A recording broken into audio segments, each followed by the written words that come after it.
K Sudhakaran ഇപ്പോൾ ഇടഞ്ഞു നിൽക്കുകയാണല്ലോ. അപ്പോൾ സുധാകരനെ അനുനയിപ്പിക്കാൻ രമേശ് ചെന്നിത്തല പോയിരുന്നു.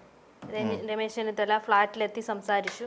അപ്പം ഇത് തന്നെ അതായത് ഇതിനെക്കുറിച്ച് ചോദിച്ചപ്പം രമേശ് ചെന്നിത്തല പറഞ്ഞൊരു കാര്യം, അതായത് സുധാകരൻ മത്സരിക്കുന്നതല്ലേ കോൺഗ്രസിന് നല്ലത് എന്ന് ചോദിച്ചപ്പം അതിന് മറുപടിയായിട്ട് ചെന്നിത്തല പറഞ്ഞതെന്ന് പറഞ്ഞാൽ പ്രവർത്തകർ ഒപ്പമുണ്ട്, അദ്ദേഹത്തിനൊപ്പം ഉണ്ടാകുമെന്നാണ് പറഞ്ഞത്. അതായത് അവിടെ ഇവിടെയും തൊടാത്ത മറുപടിയാണ് പറഞ്ഞത്. അപ്പോൾ ഈ പറയുന്ന അനുനയ ചർച്ച കൊണ്ടൊക്കെ കാര്യമുണ്ടോ? കെ സുധാകരൻ തിരിച്ചു വരുമോ?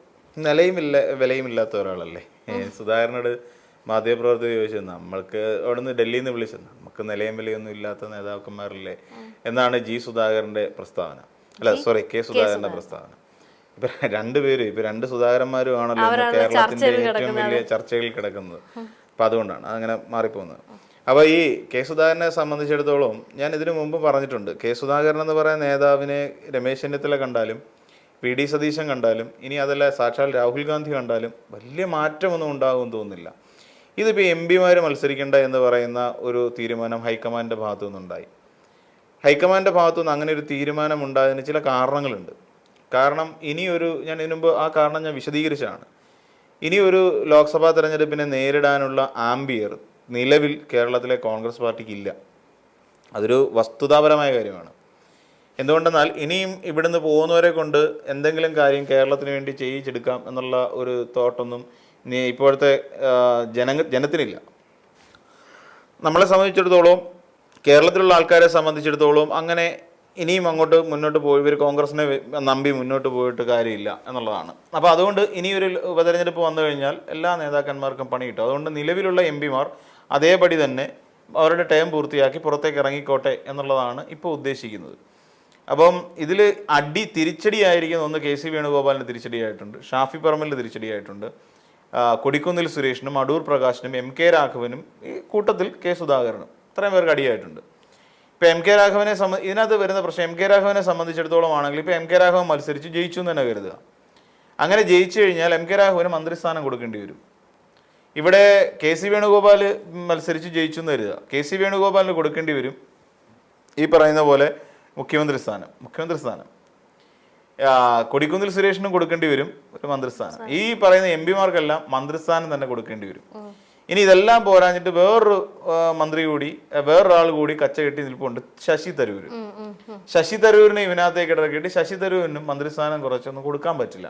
അപ്പൊ ഇങ്ങനെയുള്ള ഒരു വലിയൊരു പ്രതിസന്ധി കോൺഗ്രസ് പാർട്ടിയെ സംബന്ധിച്ചിടത്തോളം ഉണ്ട്.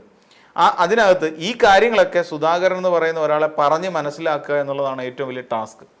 ഇതൊക്കെ മനസ്സിലാക്കിക്കൊണ്ട് സുധാകരന് ചെയ്യാനും പറ്റില്ല. സുധാകരനെ ഇപ്പം നയിച്ചുകൊണ്ടിരിക്കുന്ന വേവലാതിയാണ്. എന്താണ് ആ വേവലാതിയുടെ കാരണമെന്ന് നമ്മൾ പറഞ്ഞിട്ടുള്ളതാണ് എങ്കിൽ തന്നെയും ആ വേവലാതിയുടെ കാരണം സുധാകരനെ സംബന്ധിച്ചിടത്തോളം ഇപ്പം 78 വയസ്സായി. ഏകദേശം 83 വയസ്സ് വരെ അല്ലെങ്കിൽ 82 വയസ്സ് വരെ അദ്ദേഹം ഈ പറയുന്ന എം പി എന്നുള്ള നിലയിലേക്ക് മുന്നോട്ട് പോകും. 82 വയസ്സ് എന്ന് പറഞ്ഞു കഴിഞ്ഞാൽ സുധാകരനെ സംബന്ധിച്ചിടത്തോളം ഇച്ചിരി കടുത്തു പോകും. അപ്പൊ അടുത്ത ടൈമിൽ ഈ 75 വയസ്സിന്റെ വ്യവസ്ഥയുള്ളത് കൊണ്ട് തന്നെ ഇനിയും ലോക്സഭാ തെരഞ്ഞെടുപ്പിലോ അദ്ദേഹത്തിന് മത്സരിക്കാൻ പറ്റില്ല, നിയമസഭാ തെരഞ്ഞെടുപ്പിലോ അദ്ദേഹത്തിന് മത്സരിക്കാൻ പറ്റില്ല. ഫലത്തിൽ ഇത് സുധാകരൻ എന്ന് പറയുന്ന ഒരാളുടെ അവസാനത്തെ ലാപ്പാണ്, അതായത് ലാസ്റ്റ് ചാൻസ് ആണ്. ഈ ലാസ്റ്റ് ചാൻസിലും സുധാകരന് മത്സരിക്കാൻ സാധിച്ചില്ല എങ്കിൽ സുധാകരനെ ഒന്ന് ആലോചിച്ച് നോക്കുക, എത്ര വർഷമായിട്ട് കോൺഗ്രസ് പാർട്ടിയിലുള്ളൊരു നേതാവാണെന്നേ. 80കൾ മുതൽ ഏകദേശം 10-40 വർഷങ്ങളായിട്ട് പാർലമെന്ററി പൊളിറ്റിക്സിൽ നിൽക്കുന്ന ഒരാളാണ്. ഈ പാർലമെന്ററി പൊളിറ്റിക്സിൽ അതിന് മുമ്പ് KSF പോലെയുള്ള സ്റ്റുഡൻസ് ഫെഡറേഷൻ പോലെയുള്ള കേരള സ്റ്റുഡൻസ് ഫെഡറേഷൻ പോലെയുള്ള എല്ലാ ഇതിലും വന്നിട്ട് KSU അങ്ങനെ എന്തോ അവരുടെ ഒരു സംഘടന ഉണ്ടായിരുന്നു, KSF അല്ല, KSF CPM-ന്റെ. അപ്പം ഈ പറയുന്ന സംഘടനയിലൊക്കെ പ്രവർത്തിച്ചു വന്ന ഒരു ചെറുപ്പക്കാരനായ നല്ല ആംബിയറുള്ള ഒരു മനുഷ്യനാണ്. ആ മനുഷ്യൻ ഇത്രയും കാലമായിട്ടും അദ്ദേഹത്തിന് ഒരു തവണ മാത്രമേ ഒരു മന്ത്രിസ്ഥാനം അലങ്കരിക്കാൻ കഴിഞ്ഞിട്ടുള്ളൂ എന്ന് പറയുമ്പോൾ ഒരു നേതാവിനെ സംബന്ധിച്ചിടത്തോളം എത്രത്തോളം അപഹാസ്യമായൊരു കാര്യമാണെന്ന് ആലോചിച്ച് നോക്കൂ. താൻ ഇവിടെ വലിയ എന്തോ സംഭവമാണ് എന്ന് ജനങ്ങളെ ധരിപ്പിക്കുന്ന ഒരു നേതാവാണ് ശരിക്കും കെ സുധാകരൻ. ആ കെ സുധാകരനെ സംബന്ധിച്ചിടത്തോളം ഇത് വലിയ റിസ്കി ഗെയിമാണ്. സോ ഇനി ഒരു വട്ടം കൂടി ഇത്തവണ മത്സരിച്ചിരുന്നെങ്കിൽ അദ്ദേഹത്തിന് മന്ത്രിസ്ഥാനം കിട്ടും. അപ്പം 2 തവണ മന്ത്രിയായി എന്നൊരു പേര് അദ്ദേഹത്തിന് ഉണ്ടാകുമായിരുന്നു. അതേസമയം ബാക്കിയുള്ളവർക്കെല്ലാം 2 മന്ത്രിയായിട്ടുണ്ട് നേരത്തെ പലപ്പോഴും. ഇപ്പം ഷാഫി പറമ്പിലായിട്ടില്ലെങ്കിലും ഷാഫി പറമ്പിലൊക്കെ 3 വരുന്ന സമയത്ത് പിന്നെ കോൺഗ്രസ് പിന്നെ ഭരിച്ചിട്ടില്ല. അപ്പം ബാക്കിയുള്ളവരെല്ലാം ഇപ്പം രമേശ് ചെന്നിത്തലയാണെങ്കിലും ഇതിനു മുമ്പ് MP ആയിട്ടിരുന്നിട്ടുണ്ട്, കേരളത്തിൽ മന്ത്രിയായിട്ടിരുന്നിട്ടുണ്ട്. അവർക്കെല്ലാം ഒരു ക്വാളിറ്റി തന്നെയല്ല. കേസ് പിന്നെ ഈ ചെന്നിത്തലയെ സംബന്ധിച്ചിടത്തോളം ചെന്നിത്തലയ്ക്ക് ഇത്തവണ കിട്ടിയില്ലെങ്കിൽ അടുത്ത തവണ ചെന്നിത്തല പിടിക്കും.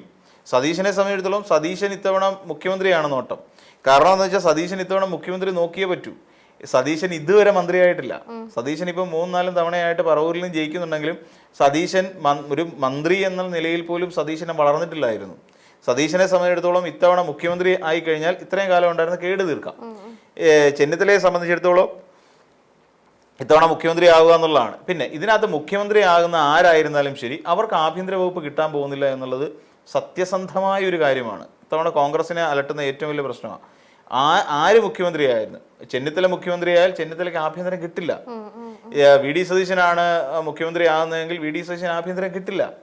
അപ്പം ആഭ്യന്തരമില്ലാതെ മുഖ്യമന്ത്രി ആകേണ്ട ഗതികേടാണ് ഇന്ന് അതിനകത്തുള്ള എല്ലാ പിന്നെ നേതാക്കന്മാർക്ക് എന്നുള്ള ഒരവസ്ഥ. ഇതിലാണ് കെ സുധാകരൻ കൂടി വരുന്നത്. കെ സുധാകരൻ അതുകൊണ്ടാണ് ഇത്ര വട്ടം പിടിക്കുന്നത്. നമ്മൾ മനസ്സിലാക്കണം, കെ സുധാകരൻ ഇനിയൊരു ചാൻസ് ഇല്ല, കഴിഞ്ഞു. സുധാകരന്റെ ചാൻസ് 2024 കഴിഞ്ഞു. സത്യം പറഞ്ഞാൽ കഴിഞ്ഞു. ഇനി കെ സുധാകരൻ ഇനി മുന്നോട്ട് പോകാൻ പറ്റില്ല, ഇവിടം കൊണ്ട് അവസാനിക്കുകയാണ്. ഈ വേവലാതി അദ്ദേഹത്തിനെ വല്ലാതെ കലശലായി പിടികൂടിയിട്ടുണ്ട്. അപ്പൊ ഏത് വിധത്തിലും എങ്ങനെയും സമ്മർദ്ദം ചെലുത്തിക്കൊണ്ട് തനിക്ക് ഇത്തവണ നിയമസഭാ തെരഞ്ഞെടുപ്പിൽ ഒരു സീറ്റ് ഒപ്പിച്ചെടുക്കുക എന്നുള്ളതാണ് കെ സുധാകരൻ കിടന്ന് വെപ്രാളം പിടിക്കുന്നത്. വെപ്രാളം എന്ന് തന്നെ പറയേണ്ടി വരും. കാരണം ഇല്ലാന്നുണ്ടെങ്കിൽ ഇനി ഒരിക്കലും മത്സരിക്കാൻ കഴിയില്ല. അപ്പൊ എങ്ങനെയെങ്കിലും ഹൈക്കമാൻഡിലൊക്കെ സമ്മർദ്ദം ചെലുത്തുക. അതിനു വേണ്ടിയിട്ട് അദ്ദേഹം അതുകൊണ്ടാണ് ആ സീറ്റിൽ കുറഞ്ഞ്, കണ്ണൂർ സീറ്റിൽ കുറഞ്ഞ് തനിക്കൊരു സീറ്റ് വേണ്ട എന്ന് അദ്ദേഹം വാശി പിടിച്ചുകൊണ്ടിരിക്കുന്നത്. അല്ല, വേറൊന്നുമല്ല. അതിനെയും രമേശ് ചെന്നിത്തല പറഞ്ഞാൽ അദ്ദേഹം മാറില്ല, VD സതീശൻ പറഞ്ഞാലും മാറില്ല. പിന്നെ കെ സുധാകരനെ സംബന്ധിച്ചിടത്തോളം ഒരു കെണി ഇതിനകത്ത് കിടക്കുന്ന ഒരു പ്രശ്നം എന്ന് വെച്ചാൽ ഇദ്ദേഹത്തിന് ഇപ്പം നിലവിൽ അവിടെ നിന്ന് ചാടി ഇവിടേക്ക് പോകാൻ പറ്റില്ല.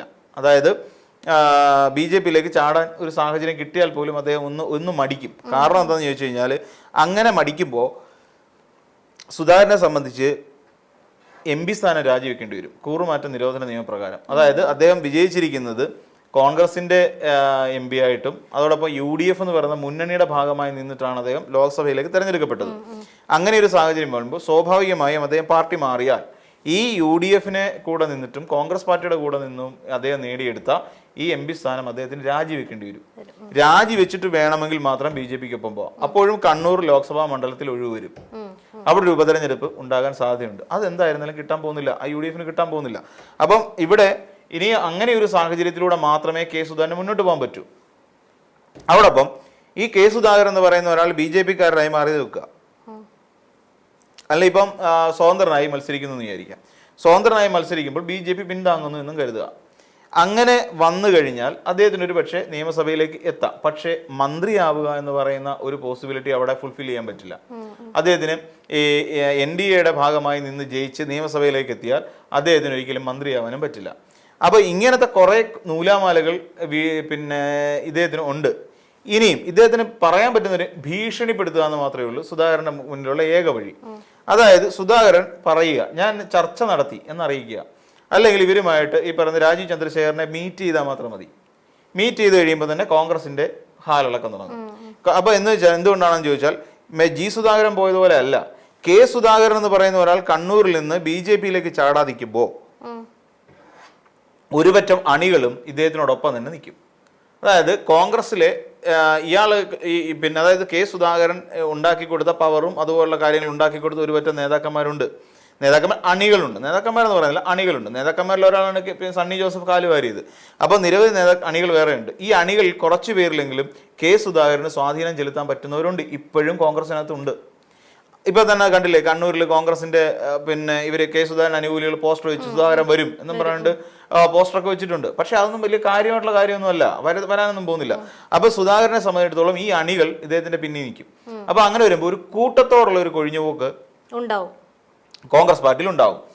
നിലവിലത്തെ സാഹചര്യത്തിൽ കണ്ണൂർ മേഖലയിൽ നിന്ന് കൂട്ടത്തോടെ പാർട്ടിയിൽ ഒരു കോൺഗ്രസിനകത്തൊരു കൊഴിഞ്ഞുപോക്കുണ്ടായാൽ അത് ഒരിക്കലും കോൺഗ്രസിനെ നല്ല രീതിയിൽ അല്ലായിരിക്കും ബാധിക്കുന്നത്, മോശമായിട്ട് ബാധിച്ചിരിക്കും. അത് അവിടെ നിൽക്കുന്ന എല്ലാ കോൺഗ്രസ് നേതാക്കന്മാരുടെയും കോൺഗ്രസ് സ്ഥാനാർത്ഥികളുടെയും ആണിക്കൽ ഇളക്കുന്ന പരിപാടിയായിരിക്കും ആ നടക്കാൻ പോകുന്നത്. പ്രത്യേകിച്ച് അതായത് ഈ പേരാവൂരിലാണെങ്കിലും എല്ലാ മണ്ഡലങ്ങളിലും ഇങ്ങനെ ഒരു ഇളക്കം സംഭവിക്കാനുള്ള സാധ്യത കൂടി. അല്ലെങ്കിലേ കൊഴിഞ്ഞു പോകാം. അത് തന്നെ ഇപ്പൊ എത്ര ഒരു ബറ്റാലിയൻ ആൾക്കാർ പോയാൽ എന്ത് ചെയ്യും? അതെ. അപ്പോൾ അങ്ങനെ വരുമ്പോൾ ഇത് വലിയൊരു തിരിച്ചടി ഉണ്ടാവും.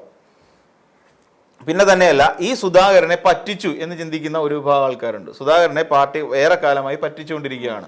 KPC അധ്യക്ഷ സ്ഥാനം തട്ടിത്തെറിപ്പിച്ച മുതൽ സുധാകരൻ ഇവിടുത്തെ കേരളത്തിലെ നേതൃത്വവുമായിട്ട് നല്ല രസത്തിലല്ല കഴിഞ്ഞുകൂടി പോകുന്നത്. അപ്പം അങ്ങനെ ചിന്തിക്കുന്ന ഒരുപറ്റം ആൾക്കാരുണ്ട്. അതായത് സുധാകരനെ KPC അധ്യക്ഷ സ്ഥാനത്ത് നിന്ന് വരെ വലിച്ചു താഴെയിട്ടു. പേരാവൂരിലുള്ള കോൺഗ്രസ്സുകാരും അതിനെ ചിന്തിക്കുന്നുണ്ട്. അതുകൊണ്ടാണ് ശൈലജ ടീച്ചർക്ക് സാധ്യത ഉണ്ടെന്ന് പറഞ്ഞത്. പേരാവൂരിലുള്ള ശൈലജ ടീച്ചർ പിന്നെ ആൾക്കാർ ചിന്തിക്കുന്നതെന്ന് വെച്ച് കഴിഞ്ഞാൽ സണ്ണി ജോസഫിൻ്റെ ഇടപെടൽ കാരണം ഇവിടെ കെ സുധാകരനെ സ്വാഭാവികമായിട്ട് ഒഴിവാക്കി സണ്ണി ജോസഫിനെ ആക്കി. ശത്രുത സണ്ണി ജോസഫിനോടും കുറേയധികം നേതാക്കന്മാർ അണികൾക്കുണ്ട്. അപ്പൊ ഇതെല്ലാം പ്രതിഫലിക്കാൻ പോകുന്ന ഒരു തെരഞ്ഞെടുപ്പ് കൂടിയായിരിക്കും ഇത്. അപ്പം അതുകൊണ്ട് ഇത് ഒരുപാട് പ്രശ്നങ്ങൾ, ഒരുപാട് പ്രതിസന്ധികൾ കോൺഗ്രസ് പാർട്ടിയെ സംബന്ധിച്ചിടത്തോളം സുധാകരൻ ഉണ്ടാക്കാൻ സാധ്യതകളുണ്ട്.